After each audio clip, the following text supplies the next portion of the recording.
Welcome to SR English institute. आज हम लोग सीखेंगे कि इंग्लिश बोलते समय या इंग्लिश लिखते समय वॉच या वर के बाद किस प्रकार के शब्दों का प्रयोग किया जाता है। यानी कि जब हम वॉच या वर का प्रयोग इंग्लिश सेंटेंस बनाने के लिए करते हैं तो इसके बाद किस प्रकार के पार्ट ऑफ स्पीच का प्रयोग किया जाता है। और साथ ही सीखेंगे कि वॉच या वर का प्रयोग वाक्य में कितने अर्थ में यानी कितने सेंस में किया जाता है। यदि आपको भी इस प्रकार की समस्या है तो इस वीडियो के लास्ट तक बने रहेंगे। मैं इसके हर एक पार्ट को डिटेल में क्लियर कराने जा रहा हूं। तो let's start this video lecture. Use of watch या वर।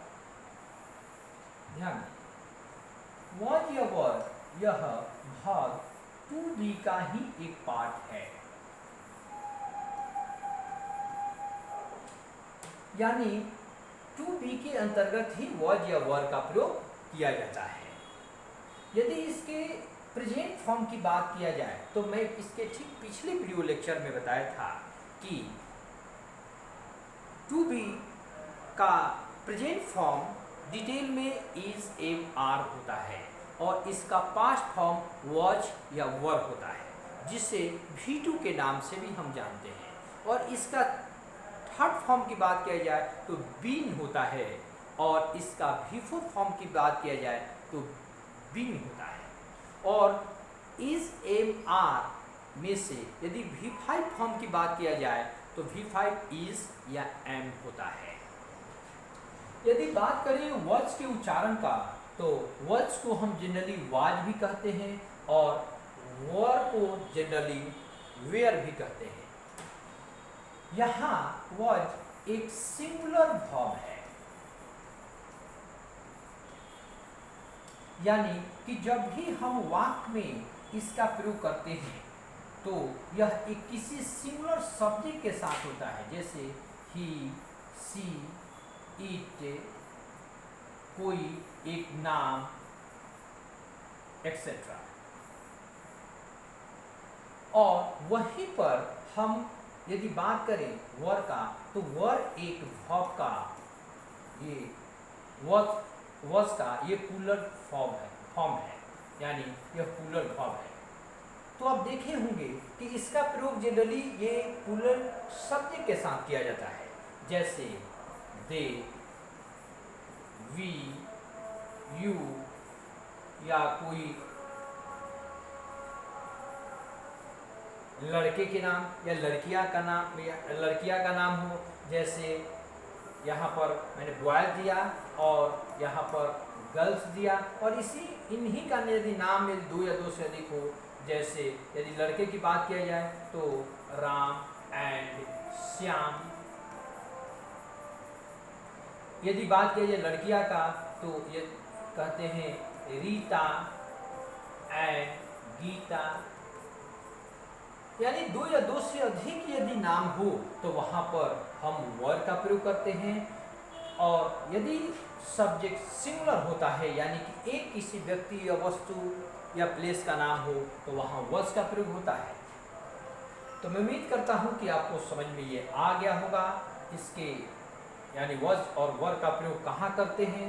अब हम बात करें इसके सेंस का, अर्थ का, तो ये वाक्य में कितने अर्थों में किया जाता है, उसके बाद हम लोग चर्चा करेंगे कि यह यानी वज और वर के बाद किन किन शब्दों का यानी पार्ट ऑफ स्पीच का प्रयोग किया जाता है।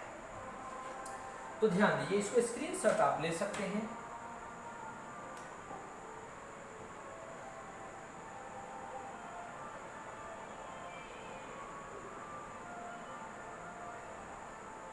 ध्यान दें,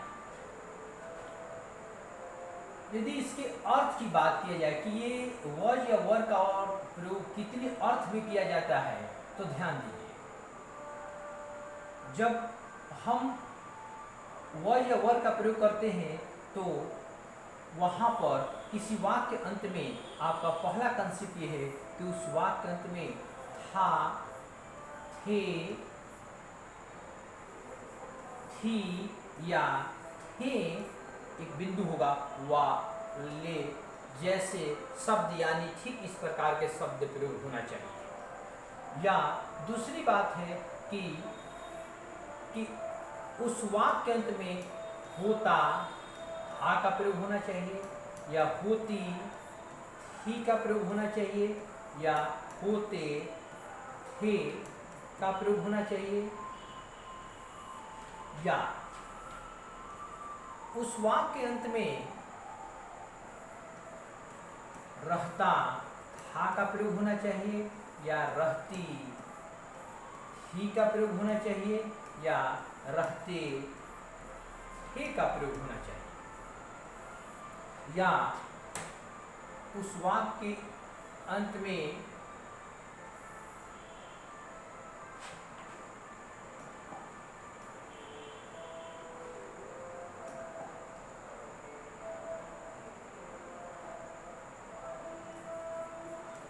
लगता था का प्रयोग होना चाहिए, या लगती ही का प्रयोग होना चाहिए, या लगते थे का प्रयोग होना चाहिए, या उस वाक्य में, ये 4 नंबर होगा,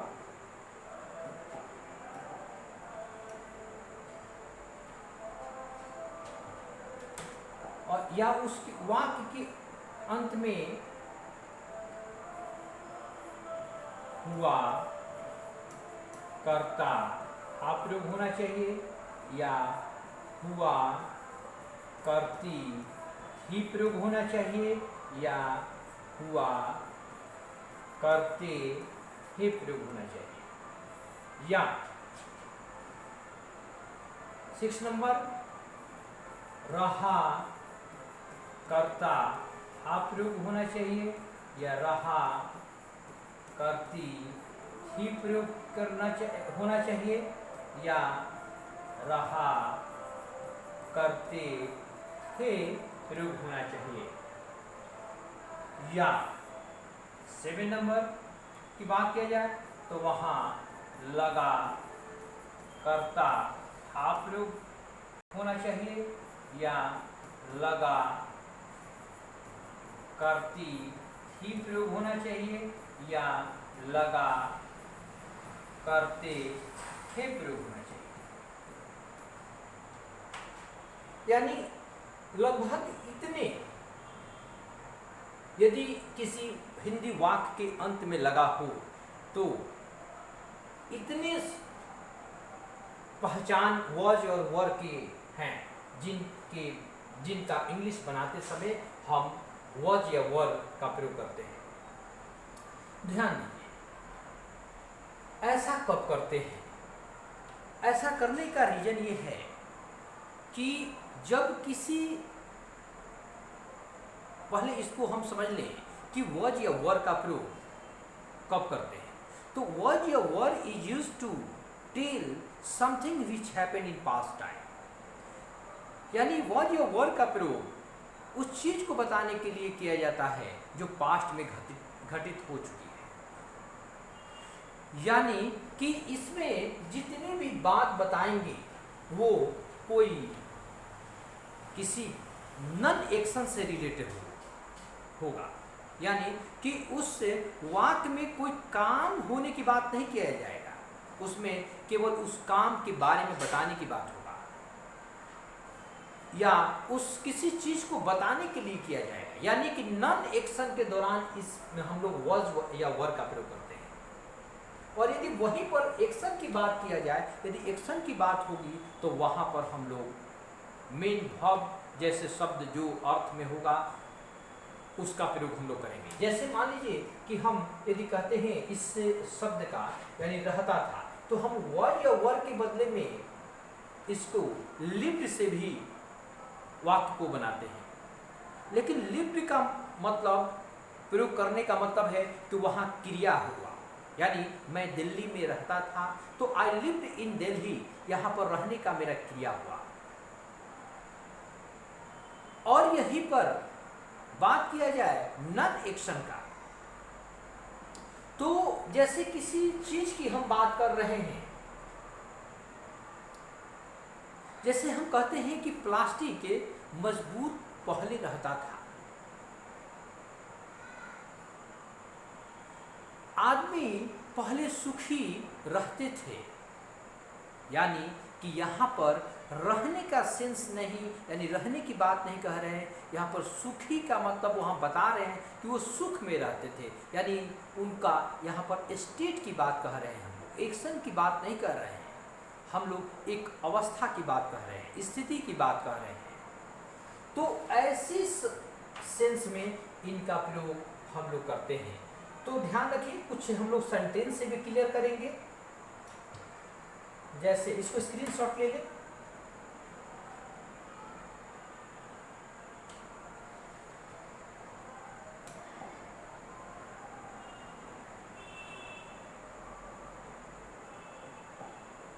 जैसे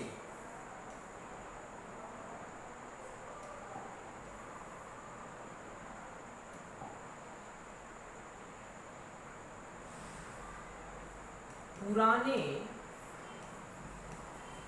जमाने में स्त्रियां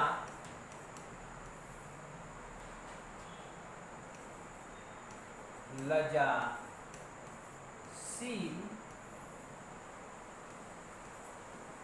हुआ करती थी।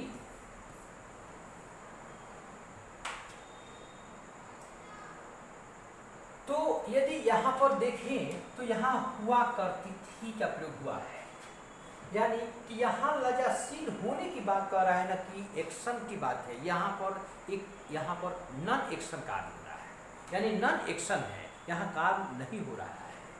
तो यहाँ बात किया जाए तो यहाँ पर स्त्रियाँ की बात है, तो यहाँ कह सकते हैं WO वुमेन वर साई। तो देखिए यहाँ पर वर का मतलब हुआ करती थी, या रहती थी भी कह सकते हैं, या लगती थी, या रहा करती थी, या लगा करती थी। पुराने जमाने में इन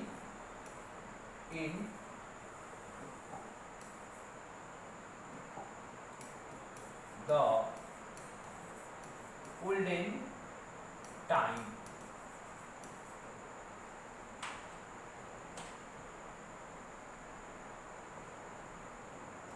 एक और एग्जाम्पल ले।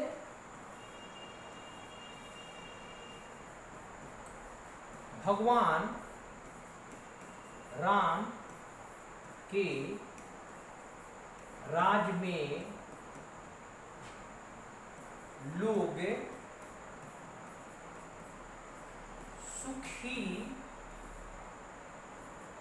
रहते थे। थोड़ा सा इसे बनाइए तो आप लोग।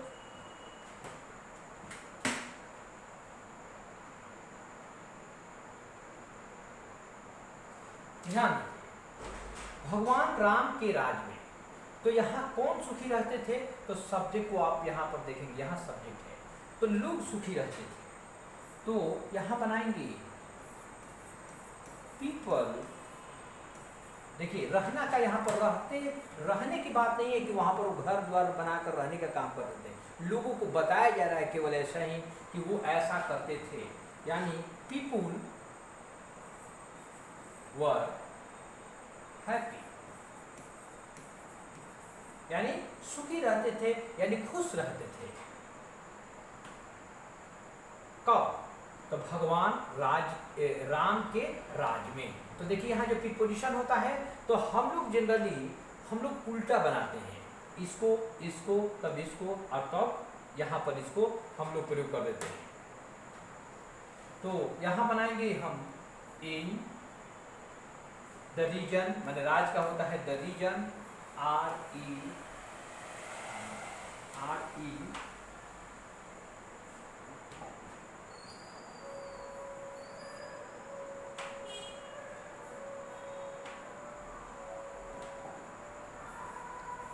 REIGN, region of Lord Ram. In the region माने राज, में मैंने भगवान राम के राज में, के का हो गया ऑफ, और लॉर्ड यानी भगवान, और राम को राम।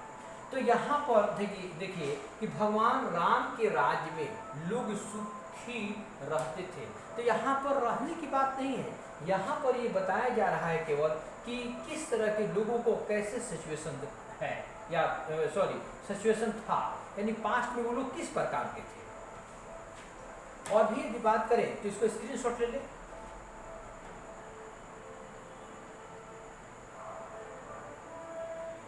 ध्यान दें,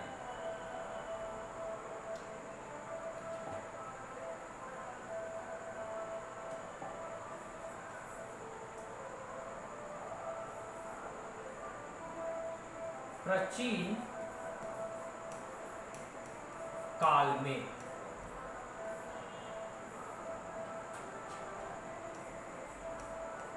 लोग बेईमान नहीं होते थे। तो ध्यान दीजिए, यहाँ पर कौन नहीं होते थे। तो जब भी सब्जेक्ट आपको थोड़ा टेढ़ा मेढ़ा लगे या पता न चले या पहचानने में दिक्कत हो, तो कौन के साथ क्रिया से क्वेश्चन कर दीजिए। यानी क्रिया हमेशा हिंदी में अंत में रहता है ना, था थे थी गा गेगी, जो उसमें लगा हो, या है हो। तो यहाँ पर हम लोग क्वेश्चन कर रहे हैं कि कौन बेईमान नहीं होते थे या कौन नहीं होते थे। तो यहाँ पर हमारा लोग उत्तर आएगा। तो यहाँ लिखेंगे पीपल। पीपल, देखिए यहाँ पर पीपल प्लूरल है सब्जेक्ट, इसलिए वर का प्रयोग करेंगे, वर नॉट। तो यहाँ पर वर का प्रयोग क्यों किए, क्योंकि होते थे या रहते थे भी प्रयोग कर सकते हैं आप। वर नॉट बेईमान, तो दिस ऑनेस्ट। अब यहाँ किसमें है, प्राचीन काल में। तो इन द या इन एंशिएंट टाइम कर सकते हैं, द लगाना कोई जरूरी नहीं है। इन ANCIENT एंशिएंट टाइम।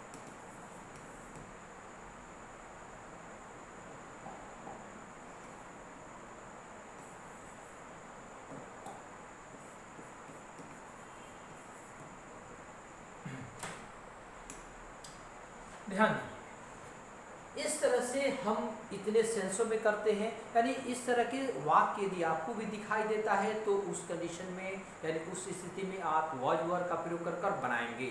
यदि क्रिया यानी एक्शन में कोई काम हो, यानी करने की बात कहे कोई, या कोई काम किया हो, तो उस कंडीशन में वहाँ पर मेन वर्ब के रूप में प्रयोग करेंगे। यहाँ पर हमारा यदि बात करें तो एज एक जुड़ी वर्ब की तरह प्रयोग हो रहा है। हालांकि ये भी कंसेप्ट है कि जब सब्जेक्ट के बाद एक ही वर्ब हो उस वाक्य में, तो मेन वर्ब का काम करने लगता है। अब हम आपको नेक्स्ट कंसेप्ट पर चलते हैं कि वॉज और वर के बाद किस किस प्रकार के शब्दों का प्रयोग किया जाता है। तो ध्यान दीजिए,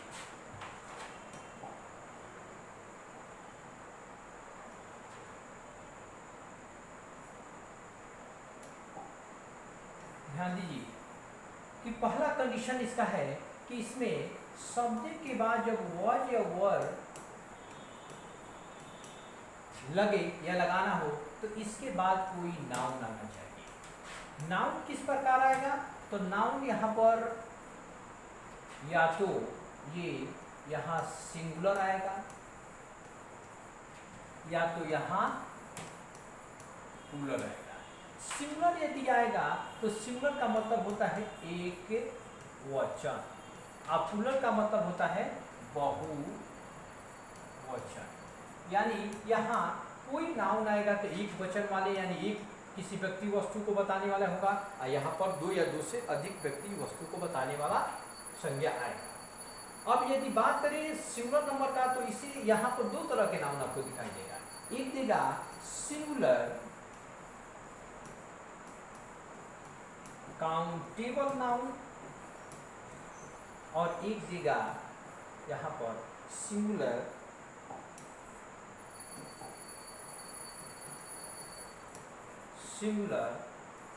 अनकाउंटेबल काउंटेबल नाउन, यानी जिस नाउन को हम गिन सकते हैं और उसकी संख्या यदि एक हो, तो जैसे पेन, जैसे बुक, तो उसको कहते हैं हम सिंगुलर काउंटेबल नाउन।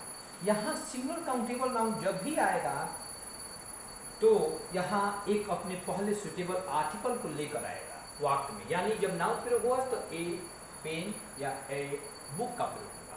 और यहाँ अनकाउंटेबल नाउन आएगा जैसे, तो अनकाउंटेबल नाउन हमेशा सिंगुलर ही होता है, जैसे वाटर आएगा और इसी तरह घी आएगा या कर्ड आएगा, यानी दही के जिसको कहा जाता है, तो ये हमेशा सिंगुलर होता है। यदि बात किया जाए इनको, तो जब इनका प्रयोग यदि वाक्य के सब्जेक्ट में करते हैं तो इसके बाद हमेशा सिंगुलर वर्ब का प्रयोग करते हैं। आइए सिंगुलर तो है ही, तो काउंटेबल में आएगा और इसके बाद में भी हम लोग सिंगुलर वर्ब का ही प्रयोग करते हैं। और बात करें यहाँ पर, तो यह हमेशा प्लूरल के ही अर्थ में होगा, यानी कि इसके बाद जब भी कोई प्रयोग होगा सब, तो वो काउंटेबल ही नाउन का प्रयोग आमतौर में होगा। यदि खास तौर में बात किया जाए तो इसका खास भी अर्थ में प्रयोग होता है अनकाउंटेबल का प्लूरल में, जैसे कि यदि ब्रेड कहा जाए तो ब्रेड हम लोग अनकाउंटेबल नाउन के रूप में समझते हैं और है भी, और इसका सिंगुलर पीस ऑफ ब्रेड कहते हैं और उसका प्लूरल हो जाता है पीसेज ऑफ ब्रेड्स। तो यहाँ पर हम लोग अनकाउंटेबल नाउन का प्रयोग नहीं करेंगे, जब भी करेंगे तो जनरली काउंटेबल ही करेंगे और स्पेशल केस में वहां पर हम लोग करते हैं। ध्यान दीजिए। तो यदि वाक्य की बात करें एक एक लेकर के, तो जैसे हम कहते हैं, जैसे सी वॉज अ गर्ल, गर्ल एक सिंगल काउंटेबल नाउन है ना, यानी वह एक लड़की थी। यहाँ बात किया जाए तो दिस वॉज अ पेन, वह एक कलम था। और यदि यहाँ पर सिंगुलर काउंटेबल नाउन के रूप में आया है ना, सिंगुलर काउंटेबल नाउन है यहाँ पर। यदि बात करें प्लूरल का, तो ये अनकाउंटेबल नाउन का, तो कहेंगे यहाँ पर दिस इज मिल्क, यह है दूध है। सॉरी, यहाँ पर वॉज का प्रयोग करना था, तो यह है दूध है था, या that was butter, वह है बटर था, यानी कि मक्खन जिसको कहा जाता है। तो यहाँ पर देखें तो ये अनकाउंटेबल नाउन है, मिल्क और बटर।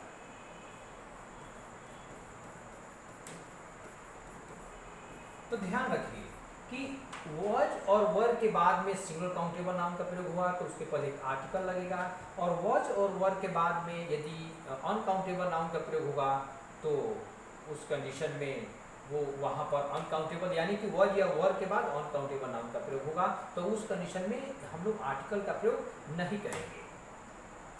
इसी तरह हम लोग प्लूरल काउंटेबल नाउन के रूप में यहाँ पर रखते हैं, तो ध्यान दीजिए, स्क्रीनशॉट ले सकते हैं आपको।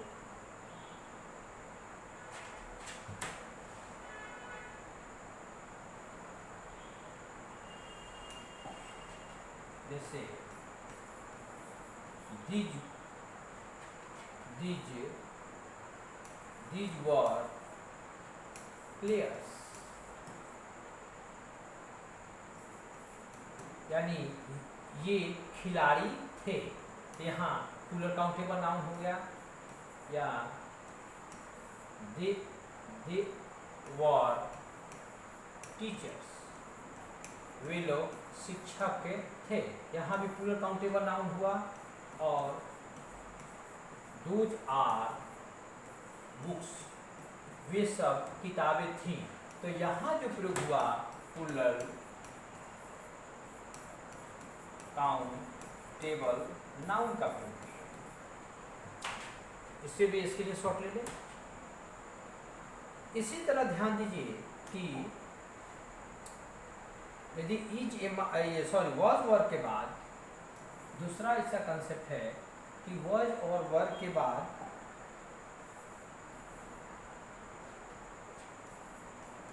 यानी सब्जेक्ट के बाद जब वॉज वर्ग का प्रयोग होता है तो इसके बाद एक किसी एडजेक्टिव का प्रयोग किया जाता है। एडजेक्टिव जिसको विशेषण के नाम से कहते हैं, जिसमें यानी कि जो नाउन और प्रोनाउन की विशेषता बताता है। जैसे बात किया जाए विशेषण, तो जैसे ब्यूटीफुल, तो ये किसी नाउन की विशेषता बता रहा है।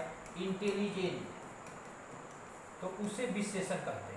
और जब किसी एडजेक्टिव का प्रयोग होगा वॉज वर्ग के बाद, तो ये कभी भी अपने पहले आर्टिकल का प्रयोग नहीं लेता है और ना ही इसे हम प्लूरल बनाते हैं।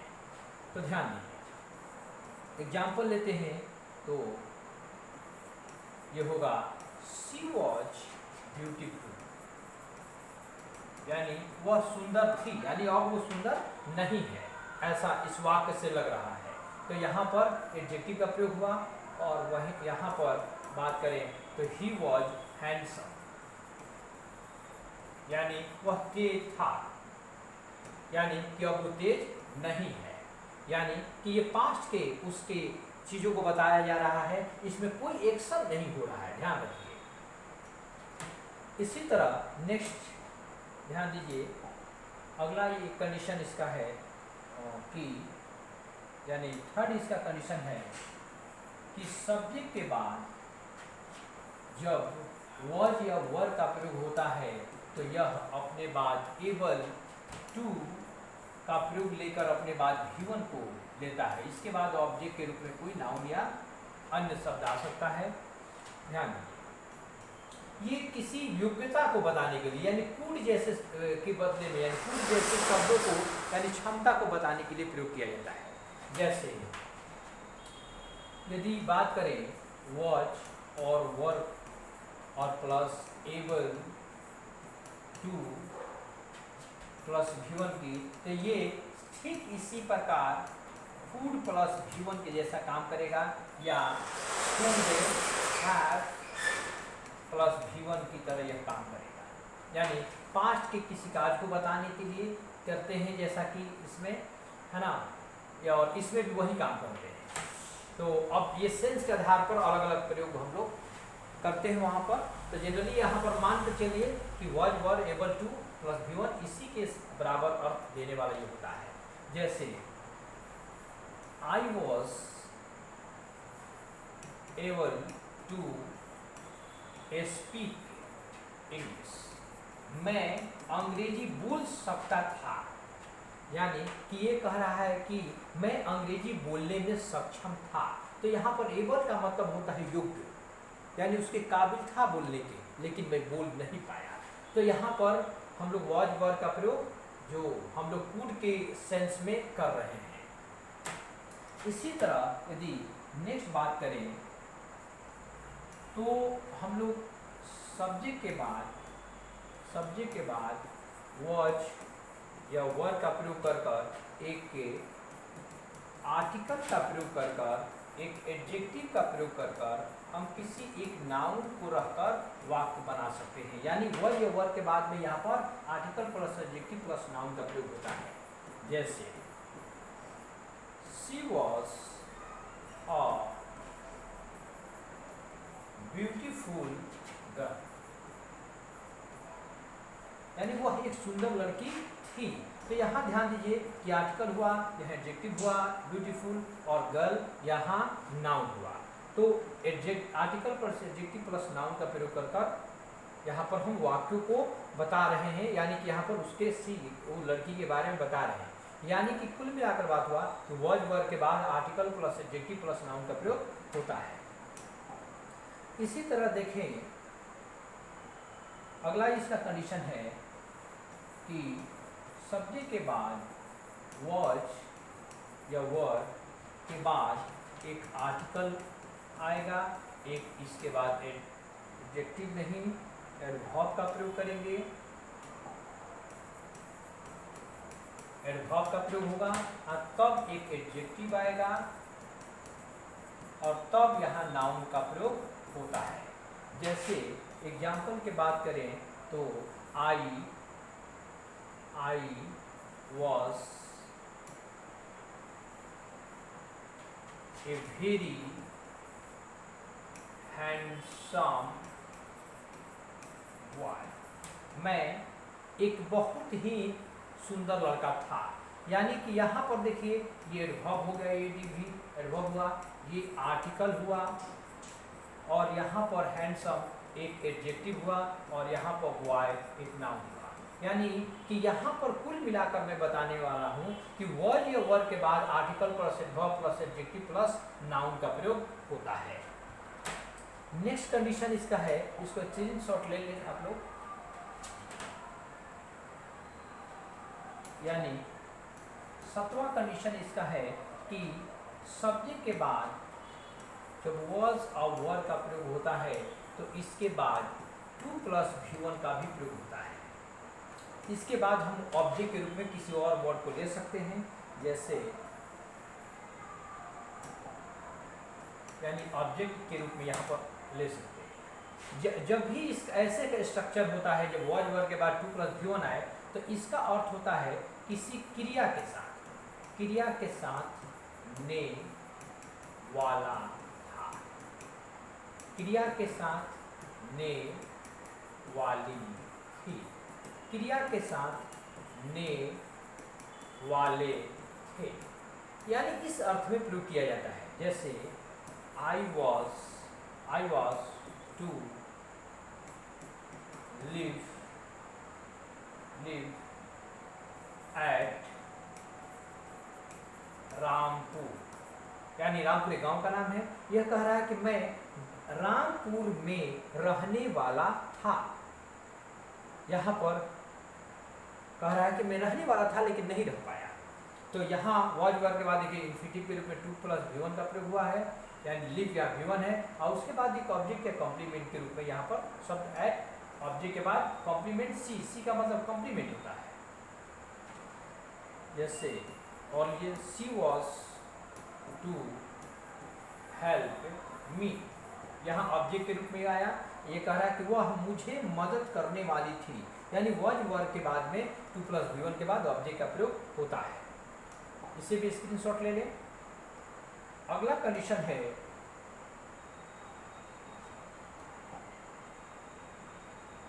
इसका कंडीशन है 8 नंबर कि सब्जेक्ट के बाद वॉज या वर्ब का जो प्रयोग होता है तो अबाउट का भी प्रयोग होता है। About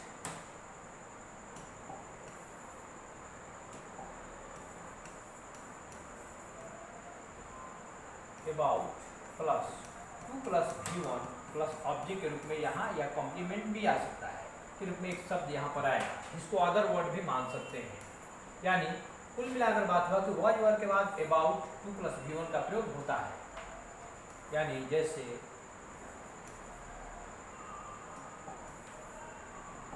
I was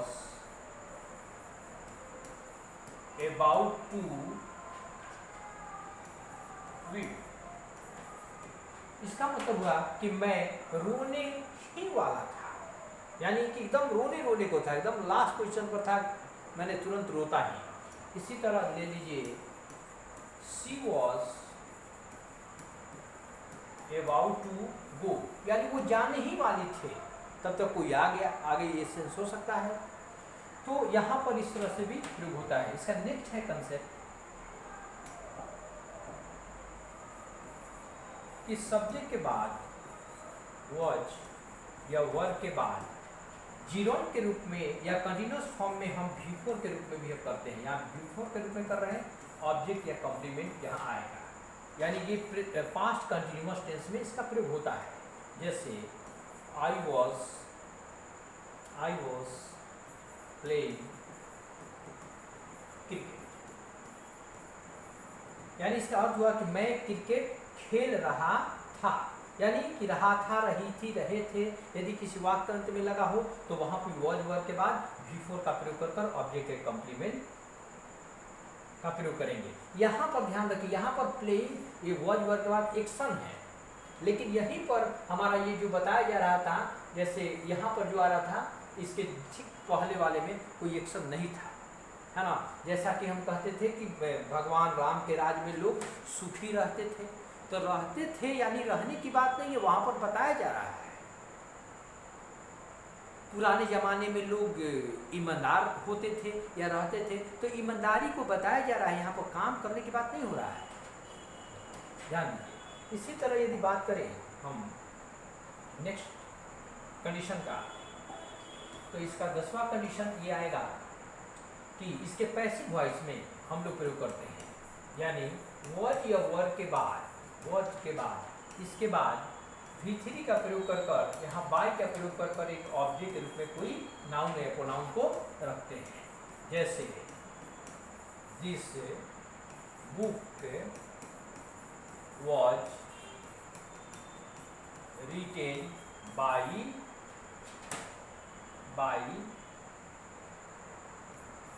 are Sharma,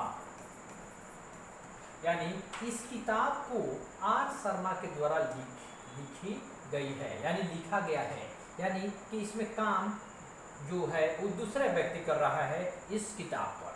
यानी तो जब हम किसी काम को दूसरे व्यक्ति के द्वारा कराते हैं, तो यानी कि हम जब किसी सब्जेक्ट पर जो शब्द प्रयोग, सब्जेक्ट के स्थान पर जो शब्द प्रयोग होता है उस पर उसका ज़्यादा महत्व देते हैं, यानी ये किसी वाक्य का ऑब्जेक्ट था जो सब्जेक्ट बनकर आया है, तो जब हम ऑब्जेक्ट पर ज़्यादा महत्व देते हैं और उसे, तो उस कंडीशन में उसे सब्जेक्ट बनाकर उस वाक्य को पैसिव वॉइस में कन्वर्ट कर देते हैं। तो यहाँ इस किताब को हम, ये किसी वाक्य का ऑब्जेक्ट था जहाँ इसका महत्व ज़्यादा है, यानी कि हमको इसमें इस सेंटेंस में ज़्यादा महत्व इस किताब पर है, किताब का है, इस वजह से इसे पैसिव वॉइस में बनाया गया। और यदि बात करें तो यहाँ पर हमारी महत्व था किस पर, ये सब्जेक्ट पर, क्योंकि खेलने वाला कौन है, तो सब्जेक्ट है आई, यदि मैं नहीं रहूँ तो क्रिकेट कौन खेलेगा, तो उस कंडीशन में यहाँ पर महत्व सब्जेक्ट को दिया गया। तो ऐसी कंडीशन में जब किसी वाक्य को सब्जेक्ट का महत्व दिया जाता है तो उस वाक्य को एक्टिव वॉइस में बनाते हैं, और जब किसी वाक्य का महत्व हम ऑब्जेक्ट पर देते हैं तो उस वाक्य को पैसिव वॉइस में बनाते हैं। इसी तरह बात करें नेक्स्ट का, तो इसका अदर भी कंडीशन है कि ये सब्जेक्ट के बाद वॉज या वर का जब प्रयोग होगा तो ये अपने बाद में एडवर्ब भी ले लेगा डायरेक्ट। तो एडवर्ब भी कभी भी किसी आर्टिकल को नहीं लेता है, तो जब एडवर्ब लेगा तो ये इस तरह से लेगा, जैसे क्लास वॉज ओवर, यानी क्लास समाप्त हो गई थी, तो यहाँ पर ओवर जो है एक एडवर्ब है। आप स्क्रीनशॉट ले लें, इसका नेक्स्ट भी कंसेप्ट है।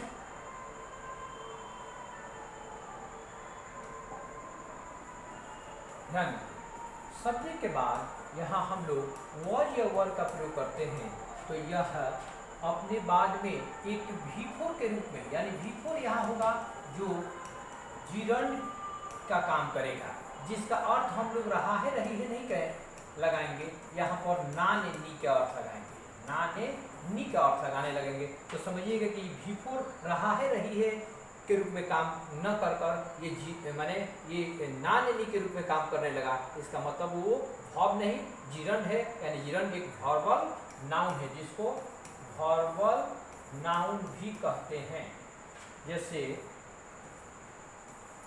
माई my my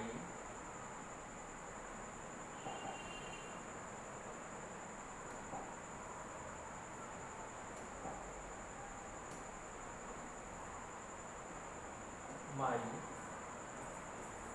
job is helping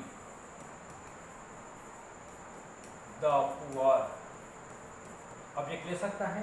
यहाँ कह रहा है कि मेरा कार्य गरीबों की मदद करना था। ध्यान रखिए, ये मदद करना यहाँ से अलग होगा, यहाँ गरीबों की मदद करना था इसका, न कि यहाँ पर ये मेरा काम गरीबों की मदद कर रहा, सॉरी यहाँ पर वॉज का प्रयोग करेंगे। यहाँ मेरा काम गरीबों की मदद करना था, न कि यदि अर्थ लगाएंगे रहा है रही है में हेल्पिंग का, तो ये अर्थ नहीं सही होगा। जैसे मेरा काम गरीबों की मदद कर रहा था, तो मेरा काम गरीबों की कैसे मदद करेगा? वो तो कोई काम करने वाला चीज़ नहीं है, वहाँ पर तो बताया जा रहा है काम को। तो यहाँ काम है जो गरीबों की मदद नहीं कर रहा था, इनका काम था गरीबों की मदद करना, यह ना के अर्थ में देगा। इसी तरह नेक्स्ट कंसेप्ट है, ध्यान रखिए, अगला कंडीशन है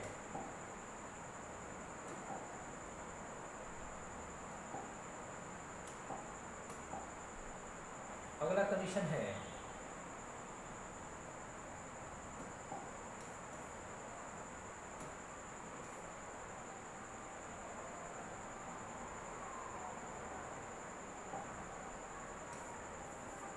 अगला कंडीशन है इसमें कि सब्जेक्ट के बाद ये वॉज या वर के बाद हम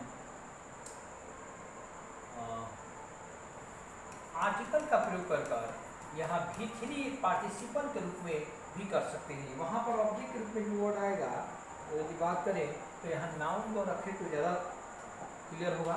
यह नाउन है, तो यहाँ पर ये पार्टिसिपल का काम करेगा। पार्टिसिपल का मतलब होता है ये भी3 यहाँ पर जब यदि एडजेक्टिव के रूप में काम करे, यानी कि न्यू नाउन की विशेषता बताए, तो पार्टिसिपल हो जाता है। जैसे it was a broken chair, ये कह रहा है कि यह है टूटी हुई कुर्सी थी। तो यहाँ पर टूटी हुई ये पार्टिसिपल यानी वर्ब का तीसरा रूप है, जिसे एडजेक्टिव भी हम कहते हैं। तो यहाँ पर एक आर्टिकल है, उसके बाद नाउन है जो इसको बता रहा है। टूटी हुई क्या है? तो एक चेयर है, इसलिए एडजेक्टिव का कार्य कर रहा है। तो यहाँ बताने का कुल मिलाकर बात है कि हम वॉज वर्ब के बाद आर्टिकल प्लस भी3 प्लस नाउन का भी प्रयोग करते हैं।